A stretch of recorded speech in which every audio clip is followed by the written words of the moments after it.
జిల్లా అధ్యక్షులు వారు డిసిసి గారికి, అలాగే వేదికను అలంకరించిన పెద్దలందరికీ కూడాను, ఈ సమావేశానికి వచ్చిన పాత్రికేయులందరికీ కూడా నమస్కారాలు. రాబోయే ఉగాది పండగ శుభాకాంక్షలు కూడా మీకు అందరికీ ఇప్పుడే తెలవపరుస్తున్నా. ఉగాదికి బహుశా మేము పార్లమెంట్లో ఉంటాము, అక్కడ సెలవు ఉంటుందో లేదో, కానీ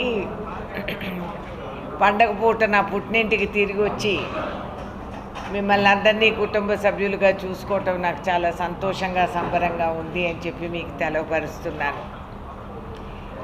ఇవాళ రోజు మనం ఇక్కడ కూర్చొని సరదాగా మాట్లాడుకోగలుగుతున్నాం, కానీ దేశం క్లిష్ట పరిస్థితుల్లో ఉంది అనేది మనం గ్రహించుకోవాలి.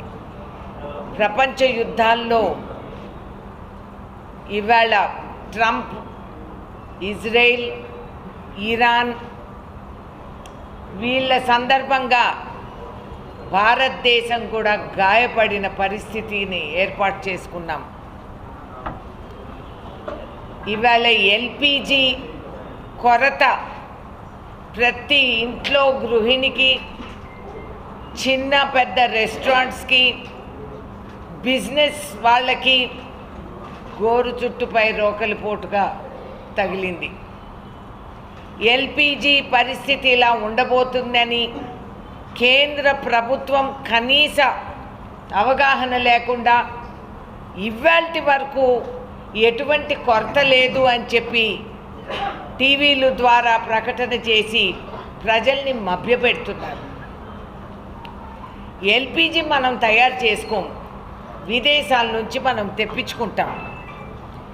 ఇవాళ పరిస్థితుల్ని బట్టి ఒక కొరత అనేది ఏర్పడింది, తప్పు కాదు, కానీ ప్రజలకి మభ్యపెట్టాల్సిన అవసరం లేదు.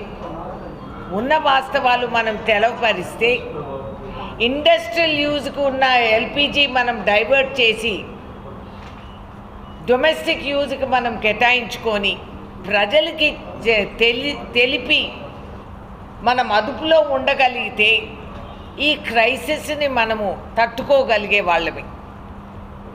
కానీ అలవాటు తప్పున అబద్ధాలు చెప్పే కేంద్ర ప్రభుత్వాన్ని నేను హెచ్చరిస్తున్నాను ఈ మాట పైన. రేపు పార్లమెంట్లో కూడా నేను ఇది లేపబోతున్నాను. ఎల్పిజి ఉంది ఉంది ఉంది, ఇప్పుడు కట్లు మోపులకే రేటు పెరిగిపోయింది.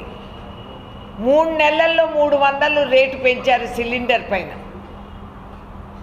ఈ విధంగా చేస్తే కేవలం ఎల్పిజి సమస్య కాదు,